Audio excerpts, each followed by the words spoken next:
Hello दोस्तों, नमस्कार, स्वागत है एक बार फिर से आप सभी का अपने प्रिय चैनल पर। दोस्तों आपको बताते जो अभी की सबसे बड़ी खबर आ रही है, जहां एससीओ बैठक में शामिल होने भारत आएंगे चीन के रक्षा मंत्री। सुनते ही पाकिस्तान में मच गया हड़कंप। जी हां, पूरी जानकारी आपको बताएंगे और इसी बीच बताएंगे अभी की सबसे बड़ी खबर, जहां ऑस्ट्रेलिया में पीएम मोदी जी की वाह स्वतंत्र भारत के इतिहास में बताया सबसे धर्मनिरपेक्ष और प्रगतिशील प्रधानमंत्री। जी हां, और इतना ही नहीं दोस्तों, बताएंगे कैसे पाकिस्तानी मुसलमान भी हुए पीएम मोदी की लीडरशिप के मुरीद, लगा रहे मोदी है तो मुमकिन है के नारे। जी हां, देश दुनिया की सारी बड़ी खबरें बताएंगे, तो आराम से बने रहेगा वीडियो के अंत तक। और अभी खबरों में आगे बढ़ने से पहले हमेशा की तरह अपने भारत देश का जमकर समर्थन करते और मानते हैं कि भारतीय सेना में वो शौर्य, ताकत, बल, क्षमता, पराक्रम है जो किसी अन्य देश की सेनाओं में नहीं है। तो इस वीडियो को भी कर दीजिए लाइक, चैनल को कर दीजिए सब्सक्राइब, बेल आइकन दबाइए, साथ ही कमेंट बॉक्स में लिख दीजिएगा जय हिंद। जी हाँ, तो बात करते हैं पहली और सबसे बड़ी खबर की तरफ, जहां एससीओ बैठक में शामिल होने भारत आएंगे चीन के रक्षा मंत्री। पाकिस्तान में सुनते ही मची खलबली और साधली चुप्पी। बता दें, शंघाई सहयोग संगठन के रक्षा मंत्रियों की बैठक में शामिल होने के लिए चीनी रक्षा मंत्री ली शांगफू अगले सप्ताह भारत आएंगे। रक्षा अधिकारियों ने यह जानकारी साझा करते हुए बताया कि इस बैठक में शामिल होने के लिए पाकिस्तानी पक्ष ने अभी तक कोई पुष्टि नहीं की है। एससीओ के रक्षा मंत्रियों की बैठक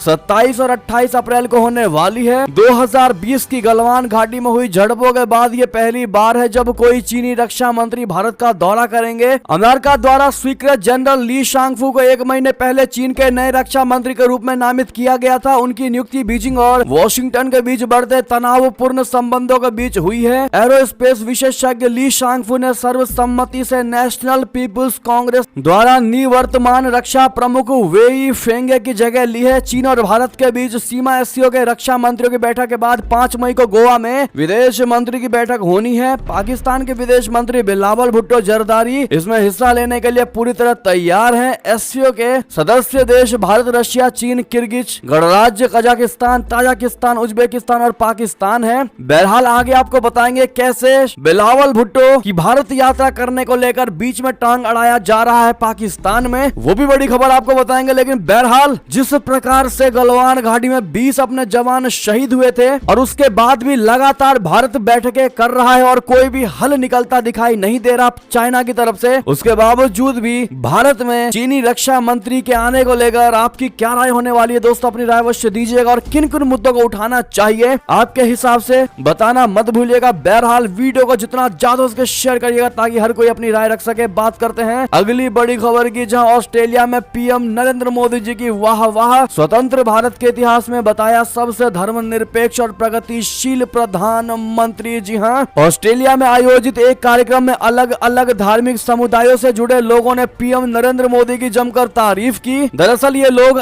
एनआईडी फाउंडेशन द्वारा आयोजित सद्भावना आयोजन में शामिल होने पहुंचे थे। इस दौरान लोगों ने पीएम मोदी का भी सभी समुदायों का सम्मान करने को लेकर तारीफ की। इस कार्यक्रम में शिरकत करने वाले लोगों में धार्मिक नेताओं के साथ साथ बुद्धिजीवी, विद्वान, प्रचारक और रिसर्चर शामिल थे। ये कार्यक्रम 23 अप्रैल को ऑस्ट्रेलिया के मेलबर्न में बंजिल पैलेस में आयोजित की गई। वहीं ऑस्ट्रेलियाई सांसद जेसन वुड ने बताया कि ये एक शानदार इवेंट था जिसमें सभी धार्मिक नेताओं ने शांति और सद्भाव की एक आवाज उठाई। दुनिया भर में सकारात्मक संदेश भेजने वाले धार्मिक नेताओं का होना काफी जरूरी है। कई समुदायों और धर्मों के लोग सदियों से भारत में रह रहे हैं। उन्होंने प्रधानमंत्री नरेंद्र मोदी को स्वतंत्र भारत के इतिहास में सबसे प्रगतिशील और सबसे धर्मनिरपेक्ष प्रधानमंत्री बताया। इतना ही नहीं दोस्तों, सब में बड़ी बात तो अब हम आपको बता दें, जहां पर मोदी है तो मुमकिन है ये हम नहीं बल्कि पाकिस्तानी मुसलमान भी पीएम मोदी जी की लीडरशिप के हुए मुरीद। बता दें, भारत के प्रधानमंत्री नरेंद्र मोदी की गिनती दुनिया के सबसे लोकप्रिय राजनेताओं में होती है। पीएम मोदी को पसंद करने वालों की कमी पाकिस्तान में भी नहीं है। जी हाँ, पाकिस्तानी मुसलमानों ने एक बार फिर प्रधानमंत्री नरेंद्र मोदी जी की जमकर तारीफ की है। ऑस्ट्रेलिया के इस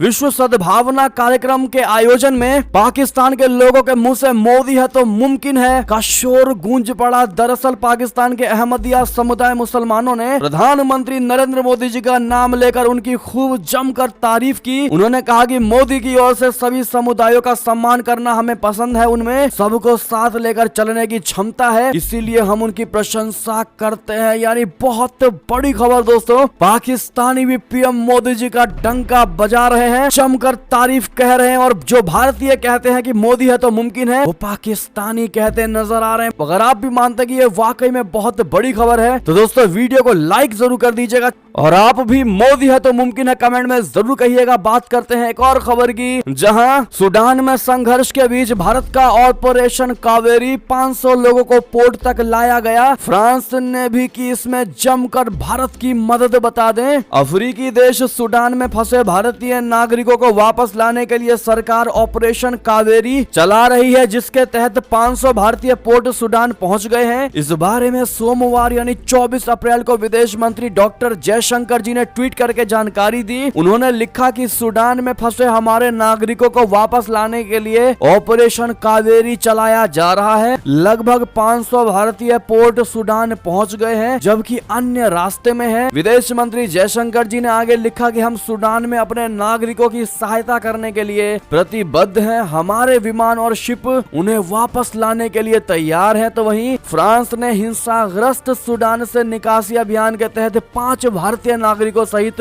28 देशों के नागरिकों को भी बाहर निकाला। ऐसे में एक चीज तो तय है कि हमारे भारत की सरकार ने, मोदी सरकार ने विदेशों में फंसे भारतीयों के लिए जी जान लगा देती है। इसका सबूत ये सूडान में फंसे भारतीय ही नहीं बल्कि दोस्तों नेपाल का भूकंप, अफगानिस्तान और अब सूडान में गृह युद्ध। बता दें, अफगानिस्तान हो या यूक्रेन, सरकार ने युद्धग्रस्त देशों से भारतीयों को निकालने में एड़ी चोटी का जोर लगा दिया था। इतना ही नहीं, भारत ने वसुदैव कुटुंबकम के दर्शन पर दूसरे देशों को भी उनके नागरिकों को निकालने में मदद की है। एक बार फिर आपको याद दिलाते कि नेपाल में ऑपरेशन मैत्री चलाया गया था जब भयंकर भूकंप आया था नेपाल में 2015 में। यमन में एक ऑपरेशन चला गया था जिसका नाम राहत था। यमन में जब युद्ध छिड़ा था तो भारत के सामने अपने नागरिकों को सुरक्षित निकालने की पहाड़ जैसी चुनौती खड़ी हो गई थी। ऐसे ही हर जगह से भारत की मोदी सरकार ने मात्र अपने ही भारतीयों को नहीं बल्कि दूसरे देशों के लोगों तक को बचाया। ऐसे में आपकी क्या निजी राय होने वाली है दोस्तों प्रधानमंत्री नरेंद्र मोदी जी को लेकर? 2 चीजें जरूर बताइएगा। चलते हैं एक और बड़ी खबर की तरफ, जहां भारत चीन के बीच सैन्य स्तर पर 18वें दौर की बैठक सुरक्षा और स्थिरता बनाए रखने को लेकर बनी सहमति। बता दें, आज की जो सबसे बड़ी खबर है, भारत और चीन के बीच पूर्वी लद्दाख से जुड़े मुद्दों के समाधान को लेकर रविवार को सैन्य स्तर पर बातचीत हुई। इस दौरान दोनों देशों ने खुलकर और गहन चर्चाएं की, साथ ही परस्पर स्वीकार्य समाधान पर काम करने को लेकर सहमत हुए। विदेश मंत्रालय की ओर से सोमवार को जारी बयान के अनुसार पश्चिमी क्षेत्र में वास्तविक नियंत्रण रेखा यानी LAC से संबंधित प्रासंगिक मुद्दों के समाधान पर दोनों पक्षों ने चर्चा की। मंत्रालय ने कहा कि दोनों पक्ष सैन्य व राजनयिक चैनलों के माध्यम से निकट संपर्क और संवाद बनाए रखने पर सहमत हुए। साथ ही शेष मुद्दों के परस्पर स्वीकार्य समाधान पर काम करने को लेकर भी सहमति बनी। बयान में कहा गया है कि दोनों पक्ष पश्चिमी सेक्टर में जमीनी स्तर पर सुरक्षा और स्थिरता बनाए रखने पर सहमत हुए। बात करते हैं दोस्तों एक और बड़ी खबर की, जहां पाकिस्तान में कौन कर रहा बिलावल भुट्टो के भारत दौरे को खराब करने की साजिश।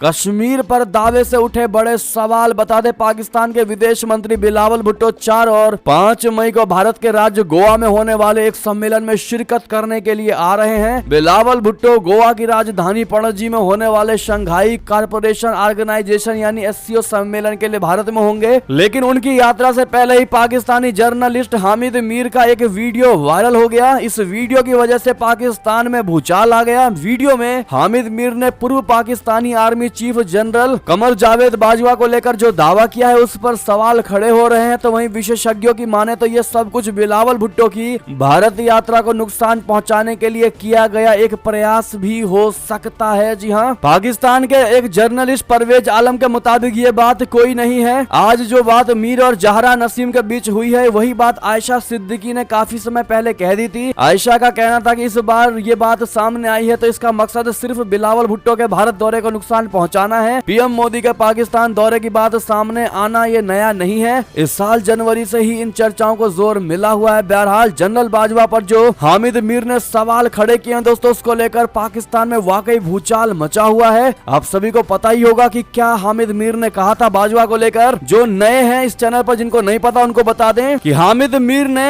उस वीडियो में पूर्व Pakistani army chief general retire Qamar Javed Bajwa को लेकर जो दावा किया वो ये था कि बाजवा ने 25 जर्नलिस्ट के सामने ये बात कबूल की थी कि पाकिस्तानी आर्मी के टैंक्स बेकार हैं और उनमें डीजल तक डलवाने के पैसे नहीं हैं। और उन्होंने कहा कि बाजवा ने ये बात तक कही थी कि पाकिस्तान की आर्मी लड़ने के योग्य नहीं है। हामिद मीर के मुताबिक बाजवा बाजवा ने नियंत्रण रेखा यानी एलएसी पर युद्ध विराम के साथ ही कश्मीर पर एक डील की थी और इस युद्ध विराम के बाद अप्रैल 2021 में भारत के प्रधानमंत्री नरेंद्र मोदी पाकिस्तान आने वाले थे, लेकिन तत्कालीन इमरान खान सरकार में विदेश मंत्री शाह महमूद कुरैशी को यह बात नागवार गुजर रही थी। उन्होंने बाजवा से कहा था कि यह सब कुछ भारत की तरफ से बिछाया हुआ एक जाल हो सकता है। बहरहाल इन्हीं बातों को लेकर विशेषज्ञ कह रहे हैं कि बिलावल भुट्टो के यात्रा को खराब करने की यह साजिश रची जा रही है। बहरहाल बात कुछ भी हो, पर एक चीज तो क्लियर है कि पाकिस्तान की सेना भारत के सेनाओं के कभी बराबर पहुंच ही नहीं सकती। आज जहां भारत है, पाकिस्तान की क्या स्थिति है पूरा विश्व जानता है। इसी से जुड़ी एक और खबर आपको बता दें, जहां भारतीय आईफोन के लिए और पाकिस्तानी मुफ्त राशन के लिए कतार में खड़े हैं। जी हां, देश के हालात पर भड़के पाकिस्तानियों का बयान सुनकर आप भी कहेंगे ये तो होना ही था। बता दें, एप्पल ने इसी महीने भारत के 2 महानगरों मुंबई और दिल्ली में अपना स्टोर खोला है। एप्पल के सीईओ टिम कुक ने खुद भारत आकर इन स्टोर्स का उद्घाटन किया। उद्घाटन के दौरान दोनों ही स्टोर्स पर ग्राहकों की लंबी कतारें देखने को मिली। सोशल मीडिया पर कई तस्वीरें भी वायरल हुई जिसमें कुक ग्राहकों के साथ सेल्फी खिंचाते दिखाई दे रहे थे। भारत में एप्पल स्टोर्स को लेकर पाकिस्तान से भी प्रतिक्रिया आई है। पाकिस्तानियों का कहना है कि भारत के लोग जहां एप्पल स्टोर्स के बाहर लाइन लगा रहे हैं, तो वहीं पाकिस्तान के लोग मुफ्त राशन की लंबी कतारों में खड़े होने को मजबूर हैं। भारत में विदेशी निवेशकों के लिए अनुकूल माहौल की तारीफ करते हुए एक पाकिस्तानी यूजर ने ट्विटर पर लिखा कि पाकिस्तान का भारत से तुलना करने का स्वैग आखिरकार खत्म हो गया। हम भारत के साथ तुलना में कहीं भी अब खड़े नहीं होते। पाकिस्तान के नेताओं ने बस भारत के खिलाफ रक्षा बजट के नाम पर भारी संपत्ति जमा की है। एक यूजर ने अपने ही देश पर तंज कसते हुए कहा कि मुंबई में पहला एप्पल स्टोर खुलने पर भारतीय जश्न मना रहे हैं और पाकिस्तान अपने चिड़ियाघर के जानवरों या अपनी मुद्रा यहाँ तक कि अपने संस्थानों की भी देखभाल नहीं कर पा रहा है। जी हाँ, अब आप दोस्तों हिसाब लगा पा रहे होंगे कि क्या स्थिति है पाकिस्तान की। ऐसे में लॉन्ग लिव मोदी जी जरूर कहिएगा आप लोग, और हमें गर्व है कि हम भारतीय कहना मत भूलिएगा। चलते हैं एक और खबर की तरफ, जहां चीन की बढ़ती आक्रामकता के बीच ऑस्ट्रेलिया ने जारी की नई रक्षा नीति। भारत जापान संबंधों पर दिया जोर। जी हां, भारत को शक्तिशाली राष्ट्र मानता है ऑस्ट्रेलिया। हिंद प्रशांत क्षेत्र में चीन के मुकाबले के लिए चाहता है इसका साथ। बता दें, ऑस्ट्रेलिया भारत को शक्तिशाली राष्ट्र के रूप में देखता है। उसे ये भी लगता है कि हिंद प्रशांत क्षेत्र में चीन की बढ़ती दादागिरी को रोकने के लिए भारत का साथ बेहद जरूरी है। इसीलिए वो भारत के साथ रणनीतिक सहयोग को बढ़ाना चाहता है। ऑस्ट्रेलिया द्वारा जारी एक ऐतिहासिक रक्षा रणनीतिक समिति में कहा गया है कि उसे भारत सहित प्रमुख शक्तिशाली देशों के साथ अपने सैन्य संबंध और व्यवहारिक सहयोग विस्तारित करते रहना चाहिए। रणनीतिक समीक्षा में कहा गया है कि दक्षिण चीन सागर पर चीन के संप्रभुता के दावे ने हिंद प्रशांत क्षेत्र में वैश्विक नियम आधारित व्यवस्था को खतरे में डाल दिया है, जो ऑस्ट्रेलिया के राष्ट्रीय हितों को नुकसान पहुंचाएगा। रिपोर्ट में यह भी कहा गया है कि हिंद प्रशांत क्षेत्र में शक्तिशाली देशों के बीच प्रतिस्पर्धा रेखांकित किया गया है और इससे क्षेत्र में ऑस्ट्रेलिया हितों को खतरा पैदा होता है। इसमें कहा गया है कि हमारा गठबंधन साझेदार अमेरिका हिंद प्रशांत क्षेत्र में अब एक ध्रुवीय नेतृत्व करता नहीं है। चीन अमेरिका के बीच तीव्र प्रतिस्पर्धा हमारे क्षेत्र और हमारे समय को परिभाषित कर रही है। रिपोर्ट में कहा गया है कि हमारे क्षेत्र में शक्तिशाली देशों के बीच प्रतिस्पर्धा हमारे हितों का खतरा पैदा कर सकती है। ये टकराव भी पैदा कर सकती है। टकराव का स्वरूप भी बदल गया है, यानी ऑस्ट्रेलिया भारत और जापान से काफी ज्यादा रिश्ता मजबूत करना चाहती है। बहरहाल भारत का डंका, भारत का लोहा अब पूरे विश्व में गूंज रहा है। अगली खबर की बात करते हैं, जहां अमृतपाल सिंह के खिलाफ कार्रवाई पर लंदन में हुआ था हिंसक प्रदर्शन। अब एनआईए करेगी इस मामले की जांच। बता दें, खालिस्तानी समर्थक और वारिस पंजाब दे के मुखिया अमृतपाल सिंह के खिलाफ पुलिस की कार्रवाई के विरोध में दुनिया के कई देशों में भारतीय उच्चायुक्तों के ऑफिसों के बाहर प्रदर्शन किया गया था। कुछ जगहों पर खालिस्तानी समर्थकों ने तोड़फोड़ भी की थी। इसी मामले में नेशनल इन्वेस्टिगेशन एजेंसी की एक टीम जल्द ही लंदन की यात्रा करेगी। लंदन में भी भारतीय उच्चायुक्त के दफ्तर के बाहर पिछले महीने खालिस्तानी समर्थकों ने विरोध प्रदर्शन किया था। यहाँ पर प्रदर्शन के दौरान तोड़फोड़ भी की गई थी। इसी मामले में एनआईए की टीम जांच करने के लिए जा रही है। सूत्रों के अनुसार जांच एजेंसी ने ब्रिटेन की यात्रा के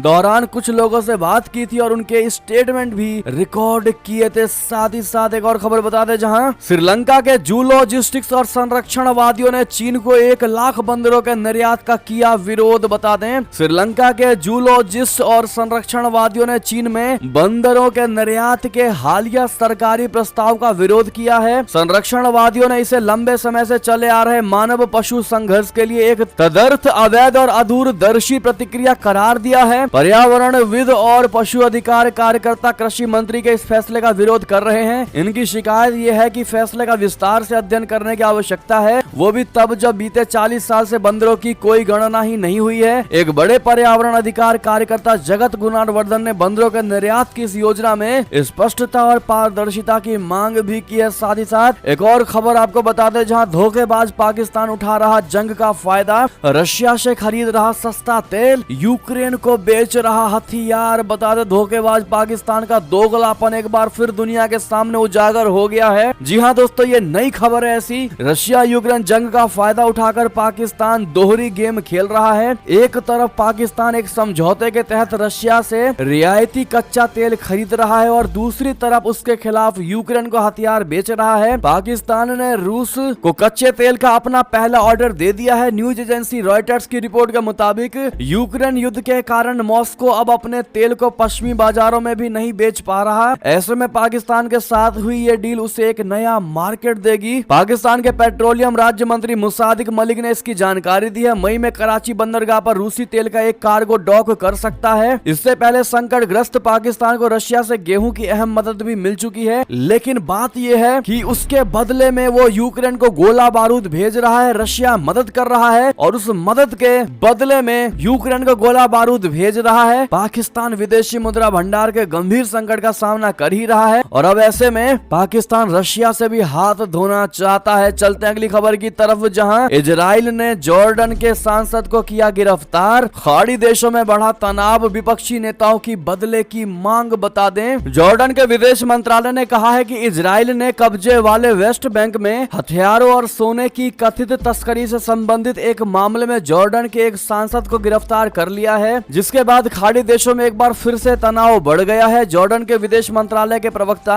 सिनान मजली ने एक बयान में बताया है कि जॉर्डन की संसद के एक सदस्य इमाद अल अदवान, जो रविवार को कार से जॉर्डन नदी के पास देश की मुख्य सीमा रेखा को पार कर चुके थे, उन्हें इजरायली अधिकारियों द्वारा हिरासत में ले लिया गया था और उनसे पूछताछ की जा रही है। जॉर्डन की तरफ से कहा गया है कि इजराइल ने उसके संसद के सदस्य को कथित तौर पर हथियारों और सोने की तस्करी करने के आरोप में गिरफ्तार किया है। तो वहीं इजराइल की मीडिया का कहना है कि जॉर्डन की तरफ से इजराइल के ऊपर अपने सांसद की तत्काल रिहाई के लिए भारी दबाव बनाया जा रहा है, लेकिन अभी तक इजराइल ने जॉर्डन के सांसद को छोड़ा नहीं है। हालांकि इजराइल के विदेश मंत्रालय के एक प्रवक्ता ने गिरफ्तारी की खबरों पर टिप्पणी करने से भी इनकार कर दिया है। साथ ही साथ एक और खबर आपको बता दें, जहां आर्मेनिया में नरसंहार की याद में 10,000 लोगों ने निकाला मशाल मार्च। बता दें एक सदी से अधिक समय पहले ओटोमन तुर्की में आर्मेनिया के करीब 15 लाख लोगों की हत्या की घटना की याद में देश की राजधानी में रविवार रात को तकरीबन 10,000 लोगों ने हाथों में मशाल लेकर मार्च किया। सेंट्रल स्क्वायर से लेकर स्मारक परिसर तक मार्च में भाग लेने वाले कार्यकर्ताओं ने तुर्की और अजरबैजान के झंडे भी जलाए। दोस्तों हमारी कोशिश यही रहती है कि एक भी विदेशी खबर आपसे चूक ना रह पाए। इसके लिए हमें सपोर्ट जरूर करिएगा और वीडियो को लाइक करते हुए चैनल को सब्सक्राइब जरूर कर लीजिएगा हर अपडेट को पाने के लिए। बात करते हैं अगली खबर की, जहां अखिलेश यादव से मिलने के बाद नीतीश कुमार ने कहा कि बीजेपी से देश को मुक्ति चाहिए, साथ मिलकर चलेगा यूपी बिहार। बता दें मिशन 2024 के लिए विपक्षी एकता मजबूत करने यूपी पहुंचे बिहार के मुख्यमंत्री नीतीश कुमार ने सोमवार को लखनऊ के सपा कार्यालय में अखिलेश यादव से मुलाकात की। करीब 1 घंटे चली मुलाकात के बाद नीतीश कुमार ने कहा कि बीजेपी से देश को मुक्ति चाहिए, ये लोग इतिहास से बदलने के चक्कर में लगे हैं, बीजेपी के खिलाफ सभी दलों को एकजुट कर रहे हैं, हम लोग चाहते हैं कि सभी पार्टियों की एक राय हो जाए। नीतीश ने कहा कि पार्टियों के एकजुट होने के बाद नेता का भी ऐलान होगा। हालांकि एक बार फिर साफ किया गया है कि वो नेता नहीं बनेंगे। नीतीश के साथ तेजस्वी यादव भी पहुंचे थे। यूपी से पहले सोमवार की सुबह नीतीश और तेजस्वी कोलकाता में ममता बनर्जी से भी मिलने गए थे।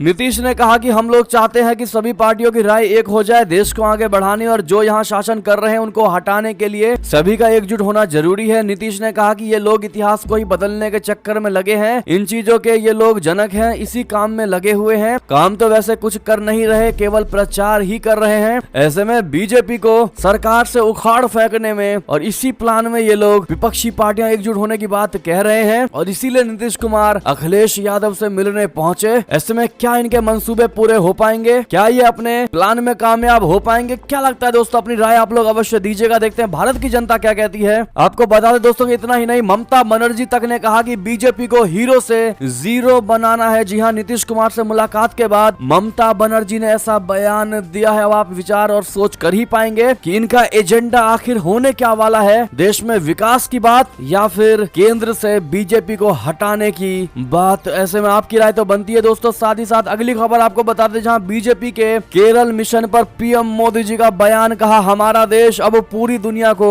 बदल सकता है। जी हां, प्रधानमंत्री नरेंद्र मोदी जी ने सोमवार को कहा कि युवा शक्ति भारत की विकास यात्रा को आगे ले जाने वाली ताकत है, क्योंकि युवाओं ने देश को दुनिया की सबसे तेजी से बढ़ती अर्थव्यवस्थाओं में से एक में बदलने में महत्वपूर्ण भूमिका निभाई है। मोदी जी ने कहा कि एक जमाने में भारत फ्रेजाइल 5 बोले तो 5 कमजोर देशों में से एक था। उन्होंने यहाँ युवम 2023 सम्मेलन में कहा कि आज हालांकि भारत को सबसे तेजी से बढ़ती अर्थव्यवस्थाओं में से एक के रूप में जाना जाता है, ये युवाओं की वजह से है और इसीलिए मुझे अपने देश के युवाओं पर पूरा भरोसा है, मुझे उन पर विश्वास है। जी हाँ, साथ ही साथ आपको बता दें, जहां पर अमित शाह जी ने कर्नाटक में कहा कि कर्नाटक में कांग्रेस विकास नहीं बल्कि एटीएम ढूंढ रही है। जी हाँ, और लिंगायत मुद्दे पर भी बयान दिया है। दरअसल गृह मंत्री अमित शाह जी ने सोमवार को कर्नाटक में विधानसभा चुनाव को लेकर बीजेपी के पक्ष में माहौल बनाया। इस दौरान अमित शाह जी ने कहा कि भारतीय जनता पार्टी इस चुनाव में पूर्ण बहुमत के साथ सरकार बनाने के आत्मविश्वास के साथ उतरी है। राजनीतिक स्थिरता और नए कर्नाटक का नारा लेकर हम चुनाव में उतरे हैं। पूर्व बीजेपी अध्यक्ष अमित शाह जी ने कहा कि पॉलिटिकल स्ट्रेटजी और कर्नाटक का नारा देकर हम चुनाव में उतरे हैं। बीजेपी इस चुनाव में डबल इंजन की सरकार में अब तक के सारे फायदे विकास के साथ हम चुनाव के मैदान में उतरे हैं। अनुसूचित जाति, अनुसूचित जनजाति और अन्य पिछड़ा वर्ग रिजर्वेशन में बढ़ोतरी पर काम किया है। ये बयान दोस्तों अमित शाह जी ने दिया। और साथ ही साथ कांग्रेस पर हमला करते हुए अमित शाह जी ने कहा कि कांग्रेस के लिए कर्नाटक विकास का मुद्दा नहीं बल्कि कांग्रेस कर्नाटक में अपने एटीएम को ढूंढ रही है। दूसरी ओर जेडीएस एक वंशवादी पार्टी है जो चुनाव के बाद कांग्रेस के साथ गठबंधन करती है। इसीलिए मैं कर्नाटक के लोगों से एक स्थिर बीजेपी सरकार चुनने की अपील करता हूं जो राज्य के सर्वांगीण विकास के लिए काम करेगी। बहरहाल कर्नाटक में कौन जीतने वाला है दोस्तों, आप लोग क्या कहते हैं, अपनी राय अवश्य दीजिएगा। बात करें एक और बड़ी खबर की, जहां पर निकाय चुनाव पर सीएम योगी जी का नया नारा, रंगदारी ना फिरौती, अब यूपी की नहीं किसी की बपौती। जी हाँ, नो कर्फ्यू ना दंगा, यूपी में है सब कुछ चंगा। बता दें, मुख्यमंत्री योगी आदित्यनाथ जी ने सोमवार को विपक्ष की पिछली सरकारों पर निशाना साधते हुए कहा कि अब उपद्रव और माफिया नहीं बल्कि उत्सव और महोत्सव उत्तर प्रदेश की पहचान है। मां शाकंभरी और बाला सुंदरी की पवित्र भूमि सहारनपुर से सोमवार को नगर निकाय चुनाव प्रचार की शुरुआत करते हुए योगी आदित्यनाथ जी ने चुनावी जनसभा में अपनी सरकार की सिलसिलेवार उपलब्धियां गिनाई और रंगदारी ना फिरौती, अब यूपी नहीं किसी की बपौती, और आज यूपी में ना कर्फ्यू ना दंगा, आज यूपी में सब और चंगा जैसे नारे दिए हैं। बहरहाल अंतिम खबर आपको बता दें, जहां एलआईसी पॉलिसी रखने वालों के लिए बड़ी अच्छी खबर, अब हर महीने मिलेगी 11,000 रुपए पेंशन। आखिर कैसे, आपको बता दें, क्या आपको भी हर महीने 11,000 रुपए पेंशन चाहिए? अगर हाँ, तो एलआईसी आपके लिए एक ऐसी पॉलिसी लेकर आया है जिसमें आपको हर महीने बिना मेहनत किए पैसा मिल जाएगा। एलआईसी बच्चों से लेकर के बूढ़ों तक के लिए बढ़िया रिटर्न की पॉलिसी लेकर आता रहता है। आज हम आपको एलआईसी की एक ऐसी पॉलिसी के बारे में बताएंगे दोस्तों, जिसमें आपको हर महीने मोटी पेंशन का फायदा मिलेगा और इस पॉलिसी का नाम न्यू जीवन शांति पॉलिसी है। एलआईसी की इस स्कीम में आप सीमित निवेश कर अधिक प्रॉफिट हासिल कर सकते हैं। बता दें कि एलआईसी स्कीम एक एन्युटी प्लान है जिसको खरीदने के बाद में आपको